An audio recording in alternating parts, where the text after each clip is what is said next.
Unit 7 Sultan Ahmad Mosque. Assalamu alaikum. Dear students, since the advent of Islam, Muslims of the world have taken great pride in building most exquisite and magnificent mosques. Every Muslim country has an unending list of glorious mosques that express unique Islamic architectural identity. Now, before we proceed any further, can you name some famous mosques from Pakistan? Faisal Mosque, Badshahi Mosque, Muhabbat Khan Mosque and Suneri Mosque. Sir, we also have Shah Jahan Mosque in Thatta, Masjid-e-Tuba in Karachi and Bhong Mosque in Rahim Yar Khan. Great. In fact, every Muslim country can boast of such mosques. Throughout history, Muslim rulers allocated the best location, employed the greatest designers, and used the finest material to construct these holy structures. Unit 7 is about one such historical monument and breathtaking architectural attraction of the world. It's about Sultan Ahmad Mosque, which is popularly known as Blue Mosque. Have you ever heard of it? Sir, I watched it on TV before, but I didn't know much about it until I read this unit. That's fine. So, what did you learn about it? That it is situated in Istanbul, the capital of Turkey. Well, But sir, isn't Ankara the capital of Turkey? you're right. The capital of modern-day Turkey is Ankara, and Sultan Ahmad Mosque is located in Istanbul, which was the capital of Turkey during the Ottoman Empire between 1453 and 1923. What is Ottoman Empire, sir? Ottoman Empire was the most powerful Turkish empire that upheld the glory of Islam and dominated for more than 6 centuries from 1299 to 1922. At its height, the empire included most of southeastern Europe to the gates of Vienna, including modern Hungary, Serbia, Bosnia, Romania, Greece, and Ukraine, Iraq, Syria, Israel, and Egypt, North Africa as far west as Algeria, and most of the Arabian Peninsula. Well, in other words, it included parts of the 3 great continents, Asia, Africa, and Europe. Now, let's get back to the mosque. Do you know who built it? Sir, it was constructed on the orders of Sultan Ahmad. That's why it's named after him. And what do you know about Sultan Ahmad? Sorry, sir, I don't know about him. Sultan Ahmad Khan, or Sultan Ahmad I, was the 14th Sultan of the Ottoman Empire and the 6th Ottoman Caliph of Islam. He came to power in 603 when he was only 13. Can you imagine that? At roughly your age, he was a monarch of a powerful transcontinental empire. That's very extraordinary. He must have ruled for a long period then. Not really. Unfortunately, he died young at the age of 27.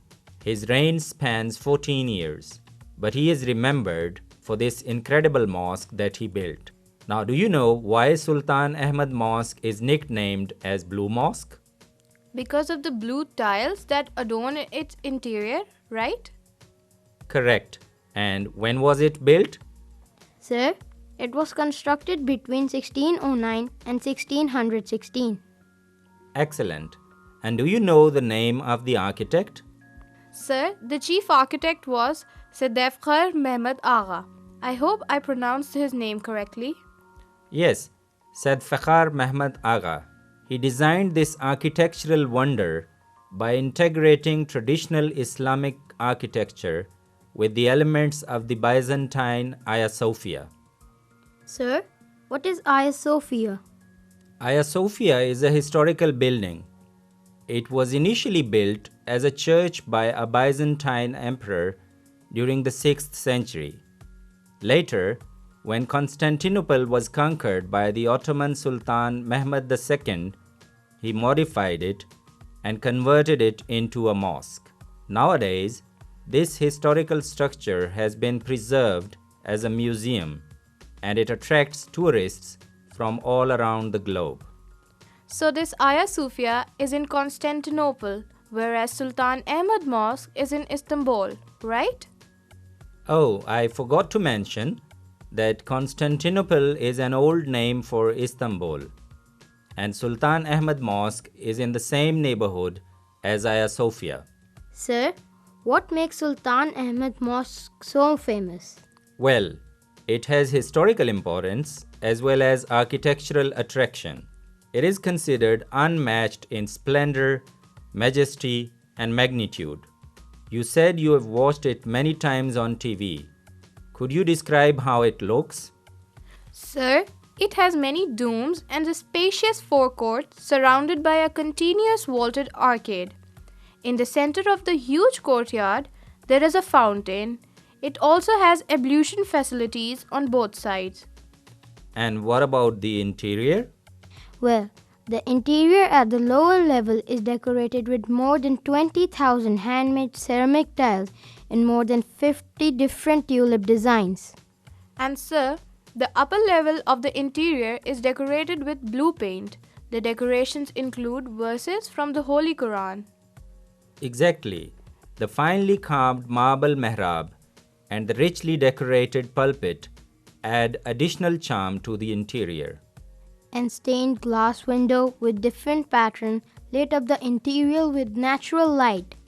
The light of the chandelier makes the sight even more spectacular to watch.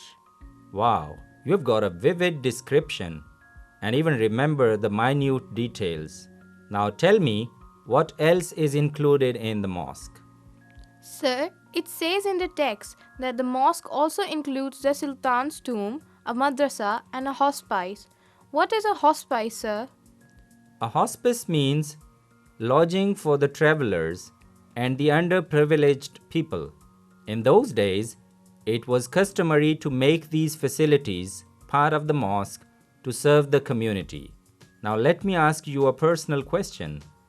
What feature of the mosque appealed to you the most? Sir, I like the idea of hanging an iron chain so that the Sultan can symbolically show humility to Allah Almighty before entering into the mosque. And sir, I like the pencil-shaped minars that stand in perfect contrast to the domes. Well, it sure has lots of attractions. Almost 4 centuries have elapsed, but its charm hasn't faded. It is still one of the most frequently visited monuments of the world and reminds us of our splendid heritage. Okay, that brings us to the end. I hope you enjoyed the lesson. Thank you.